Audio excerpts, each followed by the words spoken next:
नमस्कार दोस्तों, बकवास फिजिक्स के YouTube चैनल पर मैं विमल असाटी आपका तहे दिल से एक बार फिर स्वागत करता हूं। एग्जामिनेशन की तैयारी सभी की ज़ोर शोर से चल रही होंगी, उसमें ये वीडियोस आपके लिए काफ़ी मददगार साबित होंगे। जैसा कि AC सर्किट्स में लगभग हम 6 लेक्चर में बहुत सारी बातें सीख चुके हैं, जिसमें लास्ट के जो 3 लेक्चर हो गए, 2 लेक्चर नंबर 5 और लेक्चर नंबर 6, उसमें हम लगातार बात कर रहे हैं प्योर रेजिस्टिव सर्किट की, प्योर इंडक्टिव सर्किट की। अब लेक्चर नंबर 7 में उसी कंटिन्यूटी को बरकरार रखते हुए हम बात कर रहे हैं प्योर कैपेसिटिव AC सर्किट की। प्योर कैपेसिटिव AC सर्किट अर्थात ऐसा AC सर्किट जिसमें कैपेसिटर कनेक्टेड है, जिस कैपेसिटर को AC सप्लाई दिया जा रहा है। यहाँ पर भी हमारा टारगेट उसी स्टाइल में है कि किसी कैपेसिटर को अल्टरनेटिंग सप्लाई दिया जा रहा है और उस अल्टरनेटिंग सप्लाई देने पर रिजल्ट हमें कैसा मिलता है, किस तरीके से मिलता है, उस रिजल्ट की हमको स्टडी करनी है। उस रिजल्ट के बेसिस पर चेक करना है कि जो EMF है और जो करंट है उनमें फेज कैसा है। हालांकि क्वेश्चन की भाषाओं से समझ में आ जाता है कि आंसर क्या आने वाला है। तो पहला बड़ा ही सिंपल वे से पूछा गया क्वेश्चन है, discuss the flow of N alternating current in pure capacitive AC circuit. ये प्योर कैपेसिटिव AC सर्किट आपको दिख रहा है जिसमें अल्टरनेटिंग वोल्टेज या अल्टरनेटिंग करंट दिया गया है, अल्टरनेटिंग सप्लाई दिया गया है, और उस सप्लाई की वजह से जो कुछ भी होगा उसकी स्टडी हमको करनी है। ये अगर सिर्फ इतना ही आया तो 2 मार्क के लिए, ग्राफिकल रिप्रेजेंटेशन के साथ, फेजर डायग्राम के साथ आया तो 3 मार्क के लिए। उसी में अगर ऐसा भी हो जाए, show that the current leads the EMF by π/2 radian और 90 degree in pure capacitive AC circuit. So जब ये discuss the flow of alternating current होगा, उसी समय एक इक्वेशन को किसी दूसरी आई हुई इक्वेशन के साथ जब कंपेयर करेंगे तो जैसा हमने इंडक्टिव सर्किट में किया था तो हमें समझ में आ जाएगा कौन आगे है कौन पीछे है। वो तो दिए गए के हिसाब से है। अगर दिया गया current I = I0 sin ωt है और पैदा हुआ EMF, induced EMF, alternating EMF अगर E0 sin ωt -π/2 आ जाए तो हम कहेंगे करंट लीड कर रहा है, EMF लैग कर रहा है।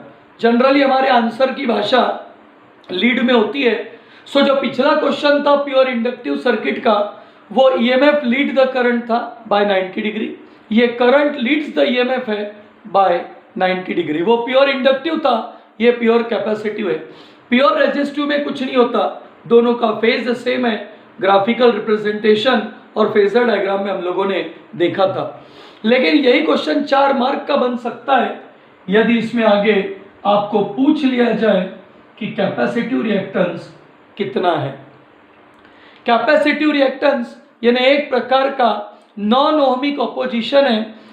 नॉन ओहमिक इसलिए क्योंकि ये ओम्स लॉ ओबे नहीं करता। सो कैपेसिटिव रिएक्टेंस एक प्रकार का नॉन ओहमिक ऑपोजिशन है जो ऑफर किया जाता है कैपेसिटर के द्वारा for the flow of current through it. उस नॉन ओहमिक ऑपोजिशन को कैपेसिटिव रिएक्टेंस कहते हैं, जिसे हम ओम में गिनते हैं। तो इसका भी डेरिवेशन अगर हम निकाल ले तो ये मैक्सिमम 4 मार्क्स का क्वेश्चन बन सकता है। तो आप पिछले लेक्चर 5 बोलो या 6 बोलो जो देख रहे हैं, वही बात उसी पैटर्न में आपको लेक्चर नंबर 7 के अंदर भी दिखाई देंगी, लेकिन रिजल्ट सब में अलग अलग है। प्योर रेजिस्टिव था तो ना कोई आगे था ना कोई पीछे था, दोनों साथ में थे। सर ये दोनों साथ में ने कैसे? तो एक एग्जाम्पल होता है, जब नए नए नवरा भाई को शादी कर लेते हैं तो घूमने के लिए जाते हैं, तो जहाँ जहाँ नवरा जाता भाई को उसके साथ साथ चलती है। दोनों नवरा भाई को साथ में जा रहे हैं, इसका मतलब जस्ट अभी अभी शादी हुई है, तो इसका मतलब एग्जाम्पल है, अदरवाइज लेने की जरूरत नहीं है। सिंपल एग्जाम्पल है कि नई नई शादी हुई है तो प्योर रेजिस्टिव सर्किट जैसा है कि दोनों साथ में चल रहे हैं, EMF भी और करंट भी। जब शादी को 5 साल हो जाते हैं तो नवरा आगे आगे चलता है, बाई को थोड़ा पीछे पीछे चलती है, तैयार होने में टाइम लगता है, प्योर इंडक्टिव सर्किट, ईएमएफ आगे है, नवरा आगे है, करंट पीछे। जब 20 साल हो जाते हैं शादी को तो प्योर कैपेसिटिव सर्किट बन जाता है, नवरा बहुत पीछे रहता है, भाई को बहुत आगे रहती, घर की जिम्मेदारियां संभाल लेती है, पिल्लू बच्चे बुच्चे संभाल के मत टिंग टिंग टिंग टिंग चलती है। इसका मतलब प्योर कैपेसिटिव सर्किट में करंट लीड करता है, ईएमएफ लैग करता है। एक एग्जांपल था, ऐसी बोल दिया ध्यान रखने के लिए। तो चलते हैं और इस एग्जांपल को साकार करने की कोशिश करते, क्या वाकई में करंट लीड करता है, 90 से चेक करते हैं। तो सबसे पहले क्वेश्चन हमारे दिमाग में आ गया कि discuss the flow of N alternating current. जब अल्टरनेटिंग करंट सर्किट में फ्लो हो रहा है प्योर कैपेसिटिव एसी सर्किट में, तो क्या मिल रहा है रिजल्ट, वो डिस्कशन करना है। उसी को दूसरी भाषा, show that the resulting current या given current leads the resulting EMF by a phase angle 90 degree और pi/2 radian for pure capacitive circuit. और फाइनली कैपेसिटिव रिएक्टेंस निकालना है। तो शुरुआत किसी भी डेरिवेशन की, किसी भी एक्सप्रेशन की कभी भी कंसीडर से होती है। Consider N AC circuit consisting of a capacitor of capacitance capital C as shown in the figure below. Consider an AC circuit consisting of capacitor of capacitance or capacity capital C as shown in the figure below. Diagram आपको दिख रहा है, AC main supply दिया गया है, alternating current I equal to I0 sine omega t circuit में flow हो रहा है। सो हमारी भाषा है let I is equal to I0 sine omega t. Sometimes it is named as instantaneous current, at a time दिया गया current, उसी को हम अल्टरनेटिंग करंट भी कह रहे हैं। इंस्टेंटेनियस करंट और अल्टरनेटिंग करंट, और जो कुछ भी है ये अल्टरनेटिंग करंट, इसको इक्वेशन 1 हमने नाम देकर रखा है। इस इक्वेशन 1 में हमें बहुत अच्छे से पता चल जाता है कि I0 कौन है। सो I0 peak value of current है। I0 क्या कहलाता है, पीक वैल्यू ऑफ करंट कहलाता है। तो जिस I0 को हम कह रहे हैं वो पीक वैल्यू ऑफ करंट है। उसके बाद हम अपनी बात को आगे बढ़ा रहे हैं। सबको दिख रहा है कि अल्टरनेटिंग करंट सप्लाई किया जा रहा है कैपेसिटर को। जिस करंट के फ्लो होने से यहाँ पर चार्जेस का डिपोजिशन होगा।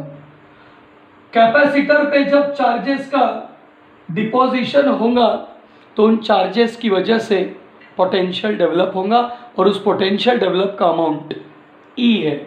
जो चार्ज आए हैं उसका अमाउंट Q है। जो करंट I की वजह से चार्ज आए उसका अमाउंट Q है। जो EMF इंड्यूस हो रहा है, जनरेट हो रहा है, पैदा हो रहा है, पोटेंशियल डेवलप हो रहा है, वो E है। सो बेसिक फॉर्मूला या by the definition of capacitor, capacity of the capacitance, we know that C is equal to Q by V। हम ये बेसिकली बोलते थे, लेकिन हमारे पास यहाँ पर चार्ज के नाम पर Q तो है, चार्ज के नाम पर हमारे पास Q तो है, लेकिन पोटेंशियल के नाम पर V नहीं है, E है। सो हमारी जो भाषा चलेंगी वो C is equal to Q by E चलेगी। मेरा टारगेट दिए गए करंट के लिए ईएमएफ निकालना है, वोल्टेज निकालना है। सो फॉर्मूला E के लिए बनेगा E is equals to Q by capital C। सभी भली भांति जानते हैं कि जो भी ईएमएफ है E, अगर उसमें Q टोटल चार्ज है, सो डिपोजिशन जो चार्जेस का हुआ धीरे धीरे करके हुआ।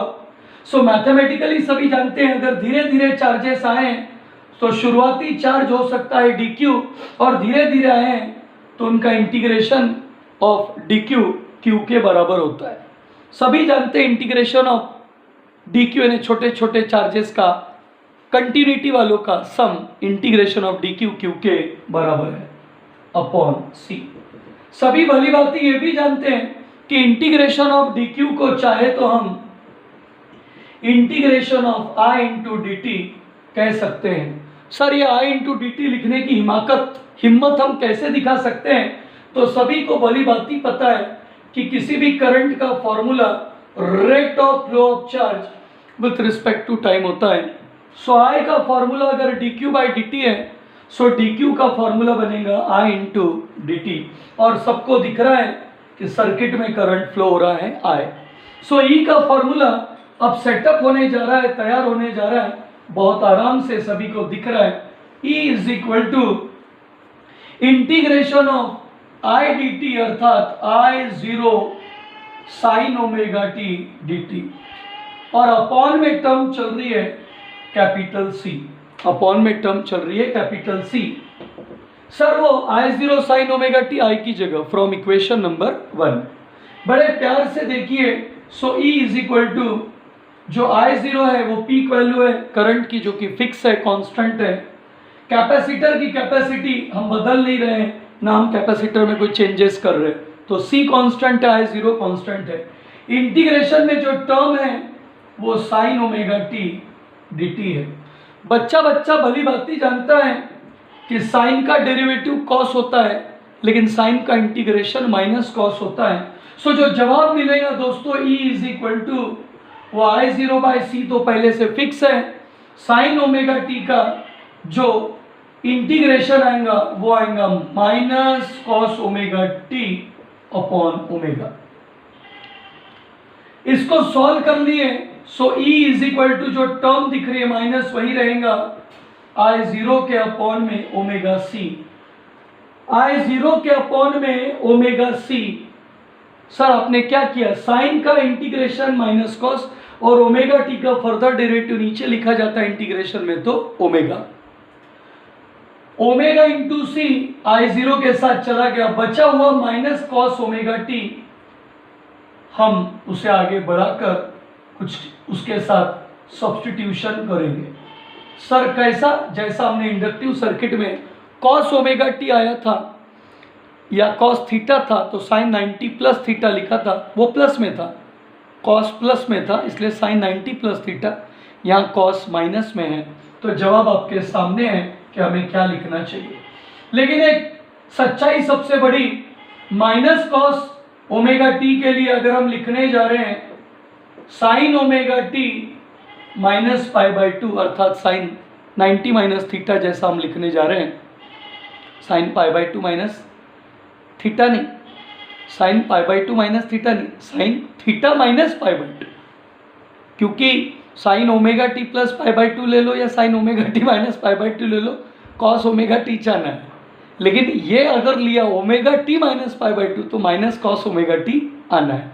सो sine omega T minus pi by two अर्थात sine theta minus pi by two, तो आंसर मिल रहा है माइनस कॉस थीटा। और ये जो I0 बाय ओमेगा सी है, क्योंकि ये EMF है, सो इक्वल टू के राइट हैंड साइड में भी यूनिट EMF का बनना चाहिए, लेकिन ये तो वैल्यू है, एंगल के अंदर से जो आंसर निकलेगा वैल्यू देगा। सो ये पूरी वैल्यू डेफिनेटली फिर से EMF के बराबर है। सर इतने कॉन्फिडेंटली आप क्यों बोल रहे हैं, क्योंकि ये अगर EMF है, ये वैल्यू अगर नंबर अच्छा है, तो इतना पोर्शन EMF के बराबर होना चाहिए, वो भी पीक वैल्यू, क्योंकि करंट की पीक है तो EMF की भी पीक आएंगी। सर ये क्या था, ये थी इक्वेशन नंबर 2, और इस इक्वेशन नंबर 2 में दो सब्स्टिट्यूशन है, जिसमें से एक सब्स्टिट्यूशन है sine omega T minus sine theta minus pi by two is equal to minus cos theta. ये एक सब्स्टिट्यूशन है, आप साइन ए माइनस बी के फॉर्मूले से चेक कर सकते हैं। सर EMF पीछे बिल्कुल दिखाई दे रहा है, करंट आगे बिल्कुल महसूस हो रहा है, तो एक सब्स्टिट्यूशन ये हो गया, और दूसरा E0 किसकी जगह आया, सो E0 आया है I0 upon omega C, equation number 3। Sir E0 कौन है, E0 फिर से एक बार वही नाम, peak value of EMF। I0 कौन है तो पहले ही मेंशन कर चुके हैं, peak value of current, I0 peak value of current. तो सब लोगों को बड़ी प्यार से इक्वेशन नजर आ रही है, इक्वेशन नंबर 2। इक्वेशन नंबर 2 को देखकर हम सबसे पहला आंसर लिख सकते हैं, from equation 2 we get the expression for the induced EMF, induced voltage across the capacitor in pure capacitive circuit. ये सिंपल आंसर हम लिख सकते हैं। Now comparing equation 1 with equation 2, now comparing equation 1 with equation 2, we can say that definitely current leads the EMF by phase angle 90 degree। Sir ये तो I0 sin omega T है, वो sin omega T minus pi by 2 है, तो ये कैसे lead कर रहा है? अरे भाई, अगर कोई किसी से 90 से पीछे है, अगर कोई किसी से 90 से पीछे है, इसका मतलब ये कोई उस किसी से 90 से आगे, तो ऑब्वियसली लीड कर रहा है। So from equation 1 and 2 it is confirm that the current leads the EMF, the current leads the EMF bye phase angle 90 degree और पाई बाई 2 रेडियन। ये होगी दूसरी बात। इसके बाद आती है तीसरी बात, ग्राफिकल रिप्रेजेंटेशन और फेजर डायग्राम। लेकिन उस पर जाने के लिए आपको इतनी बात को अच्छे से नोट करना होगा, स्क्रीनशॉट लेकर सेव करना होगा, तभी बात को आगे बढ़ाने में मजा है। ठीक, चलिए। सो डेफिनेटली आपने इतनी चीज सुन ली, समझ ली, तो मैं अपनी बात को आगे बढ़ा रहा हूं ग्राफिकल रिप्रेजेंटेशन में, जिसमें हम देखेंगे कि ईएमएफ पीछे है और करंट आगे। लेकिन मेरा ग्राफ बनाने का स्टाइल जैसा प्योर रेजिस्टिव में था, प्योर इंडक्टिव में था, वैसे प्योर कैपेसिटिव में। पहले ईएमएफ बनाऊंगा, मीन पोजीशन से शुरुआत कर दूंगा। प्योर रेजिस्टिव में करंट भी मीन से हुआ था, प्योर इंडक्टिव में करंट पीछे था तो माइनस I0 से शुरू किया था। अब इस केस में करंट आगे है, सो प्लस I0 से करंट को शुरू करेंगे। ईएमएफ जहां से था वहीं से रखेंगे। ध्यान से देखिएगा, इक्वेशन 3 की जरूरत बाद में हम पढ़ेंगी, हम उसे वहां से उठा लेंगे। फेजर डायग्राम के लिए कुछ बनाना पड़ेगा, इसलिए मैं इसको क्लियर कर देता हूं थोड़ा। फेजर डायग्राम के लिए, फेजर डायग्राम साथ में ग्राफिकल रिप्रेजेंटेशन, आखिरी में आएगा कैपेसिटिव रिएक्टेंस। उसके लिए इक्वेशन 3 सफिशिएंट है, वहां से आंसर आ जाता है। ठीक, चलो। ग्राफिकल रिप्रेजेंटेशन को देखने के लिए हम एक बार फिर बना रहे हैं वाई एक्सिस, हम फिर से बना रहे हैं फेज एक्स एक्सिस पर ओमेगा टी। करंट अभी भी पॉजिटिव निगेटिव दोनों है, ईएमएफ अभी भी पॉजिटिव निगेटिव दोनों है। ईएमएफ की मैक्सिमम वैल्यू E0 पॉजिटिव में दिख रही है, करंट की मैक्सिमम वैल्यू I0 पॉजिटिव में दिख रही है। ईएमएफ की मैक्सिमम वैल्यू माइनस E0 है, करंट की मैक्सिमम वैल्यू माइनस I0 है।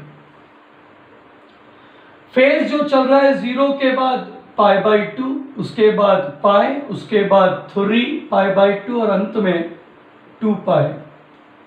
ये फेज हमें नजर आ रहा है। ईएमएफ की शुरुआत अभी भी उसी साइकिल से करेंगे। पहली बार ईएमएफ 0, अगली बार पॉजिटिव मैक्सिमम, फिर 0, फिर उसके बाद निगेटिव मैक्सिमम और फिर 0। सो ईएमएफ मैंने उसी स्टाइल से शुरू किया और उसी स्टाइल से मैंने ईएमएफ को खत्म कर दिया। पैटर्न में कोई चेंज नहीं किया। ये कर्व कंटिन्यूटी वाला पहले भी ईएमएफ का था, अब भी ईएमएफ का है।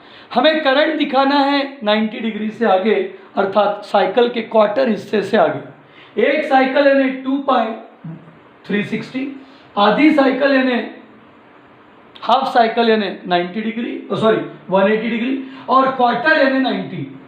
सो क्वार्टर से डिफरेंस है, मतलब mean extreme, mean negative extreme, ऐसा डिफरेंस है। सो अगर ईएमएफ मीन से शुरू हुआ है और करंट अगर आगे है तो करंट की शुरुआत होगी पॉजिटिव एक्सट्रीम से। जब ईएमएफ 0 था सो करंट मैक्सिमम था, उसके बाद जब ईएमएफ मैक्सिमम हुआ तो करंट 0 हुआ। साइकिल कभी भी ऐसी चुतरती है। फिर उसके बाद जब ईएमएफ जीरो हुआ तो करंट निगेटिव मैक्सिमम हुआ, उससे एक कदम आगे। फिर जब ईएमएफ मैक्सिमम हुआ तो करंट जीरो हुआ, फिर ईएमएफ जब जीरो हुआ तो करंट मैक्सिमम हुआ। सर ये साइकिल कुछ इस तरीके से,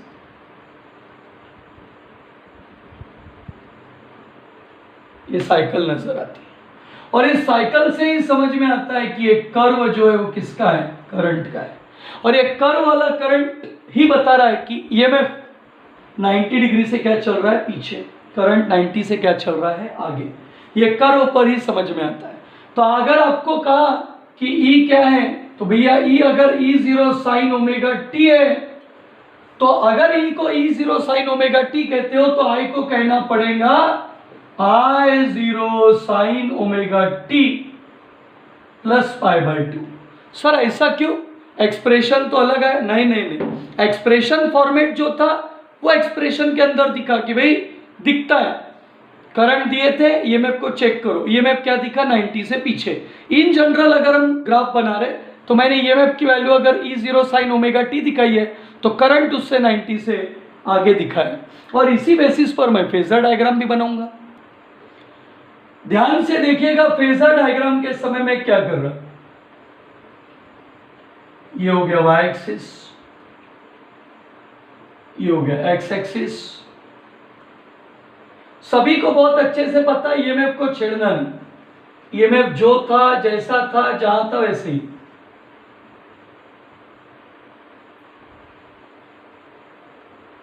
ये हो गया ईएमएफ का vector E0, peak value represent कर रहा है। सबको बहुत अच्छे से दिख रहा है वो E0, सबको बहुत अच्छे से दिख रहा है E0 peak value of EMF है, जो फेज एंगल है उसका है ओमेगा टी। और हमें दिखाना है कि करंट उस E0 वाले फेज से, मतलब E से 90 से आगे है, सो उसको 90 से आगे दिखाने के लिए 90 बनाना भी तो पड़ेगा। सर लेकिन 90 से आगे में कितना, बस थोड़ा सा 90 से आगे। ये जो पीक दिख रहा है ये रोटेशन वेक्टर E0 का बड़ा है, I0 का छोटा है।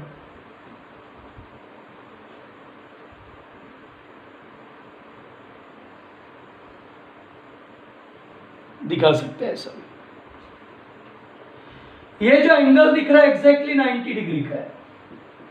इससे साबित हो रहा है कि करंट की जो इक्वेशन आएंगी मैक्सिमम करंट के लिए वो एग्जैक्टली ईएमएफ वाले से 90 से आगे। देखो ईएमएफ कितने पर है, ओमेगा टी पर, और करंट कहां पर है, सो ठीक उससे और 90 डिग्री से आगे। तो यहां जो इक्वेशन बनने वाली है इस एक्सिस पर करंट आई के लिए, वो इक्वेशन जो रहेंगी वो I0 sine omega T plus pi by 2 रहेंगी। ये वाली इक्वेशन जो आई की मिलेंगी, पीक वैल्यू तो दिख रही है रोटेशनल वेक्टर से, पीक वैल्यू दिख रही है I0, इसकी पीक वैल्यू दिख रही है E0, लेकिन ये जो ईएमएफ आया है वाई एक्सिस के साथ पैरेलल, यहाँ जो वाई एक्सिस के साथ पैरेलल करंट आया है, दोनों को अगर आप देखो सो E की भले ही value E0 sine omega T है, तो करंट ओमेगा टी है दिख रहा है E0 के साथ, E दिख रहा है E0 के साथ साइन ओमेगा टी, लेकिन जो I दिख रहा है वो I0 साइन ओमेगा टी तो है, क्योंकि इसमें पूरा यहां से स्टार्टिंग हो रही, तो ये पूरा एंगल काउंट हो रहा है omega T plus pi by 2, किसके लिए, करंट के लिए। सो दिख रहा है क्लियर कट कि करंट ईएमएफ को 90 डिग्री से लीड कर रहा है, आगे की तरफ जा रहा है। This is the phasor diagram for pure capacitive circuit which clearly indicates that current leads the EMF bye phase angle 90 degree. Equation में भी दिख रहा है। मैंने ग्राफिकल रिप्रेजेंटेशन और फेजर डायग्राम में EMF E0 sine omega T बोला, इसलिए करंट 90 से आगे बताया। हमने जो मैथमेटिकल इक्वेशन निकाली 1 के लिए 2, उसमें हमने करंट दिया था, करंट दिया था, कैपेसिटर के अक्रॉस ईएमएफ इंड्यूस हुआ, जनरेट हुआ, पोटेंशियल है, सो वहाँ answer E0 sine omega T minus pi by 2 मिला, उससे भी कोई फर्क नहीं पड़ता। सर क्यों, कि दिए गए करंट के लिए ईएमएफ 90 से पीछे था, तो भाई ईएमएफ 90 से पीछे है, तो वही तो हम यहाँ भी कह रहे हैं कि करंट 90 से आगे है, दोनों का मीनिंग सेम है। अंत में बात आती है कैपेसिटिव रिएक्टेंस की। जो हमारे पास इक्वेशन 3 मौजूद है, E0 is equal to I0 upon omega C, ये जो इक्वेशन 3 है इसी का इस्तेमाल हम करेंगे। यूजिंग इक्वेशन 3 हमें कुछ मिल रहा है क्या? So E0 upon I0 is equal to omega C. बच्चा जानता है कि E0 को अगर √2 से डिवाइड कर दिया, उसी प्रकार I0 को भी अगर √2 से डिवाइड कर दिया तो कोई फर्क नहीं पड़ता, मैथमेटिकल सेटअप है। ये टर्म डिवाइड होने के बाद आंसर ओमेगा सी ही रहेगा।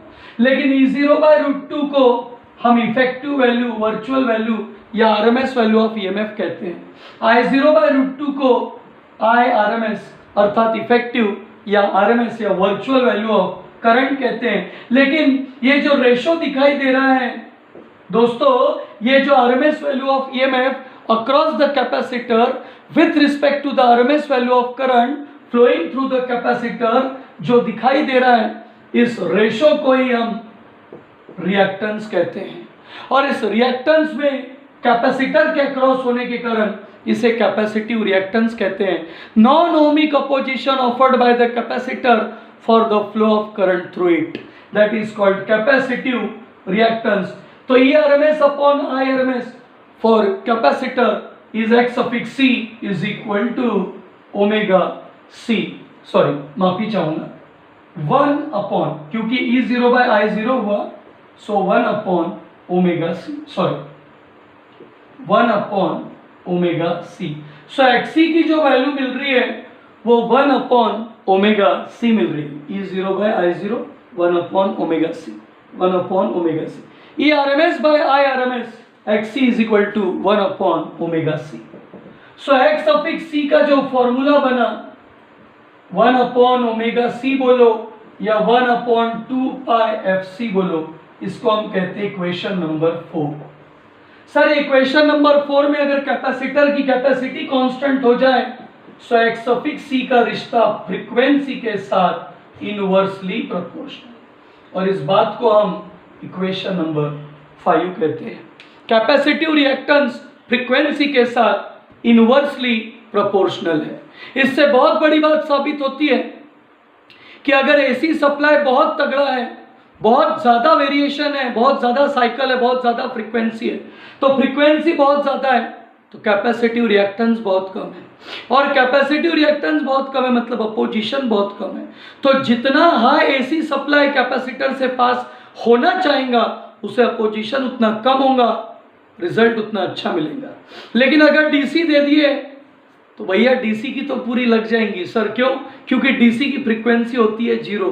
कैपेसिटर से डीसी पास सच नहीं हो सकता, क्योंकि फ्रीक्वेंसी 0 रहेंगी तो रिएक्टेंस इनफाइनाइट होगा, और रिएक्टेंस इनफाइनाइट हो गया तो अपोजिशन इनफाइनाइट होगा, अपोजिशन इनफाइनाइट होगा तो कैपेसिटर से कुछ भी करंट पास नहीं होगा। मतलब ये डीसी को पूरी तरह से ब्लॉक करता है, एसी को हरी झंडी देता है। और इंडक्टिव सर्किट देखा था तो वो डीसी को पूरी तरह से जाने देता है, एसी को थोड़ा बहुत ब्लॉक करता है। तो हमने 3 अलग अलग सर्किट्स के बारे में सुना लेक्चर नंबर 7 पहुंचते तक। इसके बाद के लेक्चर में हमें कॉम्बिनेशन देखना है, लेकिन LR नहीं, सिलेबस में नहीं है, CR नहीं, सिलेबस में नहीं है, LC नहीं, सिलेबस में है लेकिन डिलीटेड है, कोरोना काल है। तो बच्चा LCR सर्किट जो इसके बाद वाले लेक्चर में हम देखेंगे, सीरीज LCR सर्किट, इंडक्टर भी रहेगा, कैपेसिटर भी रहेगा, रेजिस्टर भी रहेगा। और एक ने कमाल किया था, अब 3 मिलके तो धमाल करेंगे। सो आप भी धमाल कीजिए, वीडियो को लाइक कीजिए, शेयर कीजिए, चैनल को सब्सक्राइब कीजिए और खूब पढ़ाई कीजिए। धन्यवाद।